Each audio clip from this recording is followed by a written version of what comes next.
Want of factor for association में, मतलब देखिए यहाँ पे क्या होता है, जैसे मान लो कोई इलेक्ट्रोलाइट है, उसको हम जैसे किसी एक्वस सोल्यूशन में डिजॉल्व किया तो उसका एसोसिएशन हो रहा है, ठीक है, क्या जुड़ रहा है, तो उस केस में हम कैसे निकालेंगे वांट ऑफ फैक्टर। देखिए लेट बीटा क्या हमारा डिग्री ऑफ एसोसिएशन, कितना एसोसिएट हुआ, आयोटा क्या है वांट ऑफ फैक्टर है, और एन क्या total number of solid particles after association के बाद कितने मिल रहे हैं, ठीक है।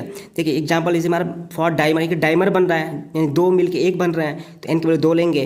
फॉर ट्राइमर तीन मिल के एक बन रहे हैं, ट्राइमर बन रहा है तो इसको हम क्या एन की वैल्यू 3 लेंगे, ठीक है। सिर्फ 4 रहेगा तो टेट्रामर बनेगा, पेंटामर बनेगा, ठीक है, बनता है। तो देखिए फॉर्मूला क्या हो जाएगा, beta is equal to degree of association beta equal to 1 minus iota upon 1 minus 1 by N, या फिर क्या iota is equal to 1 plus 1 upon N minus 1 in times beta हो जाएगा।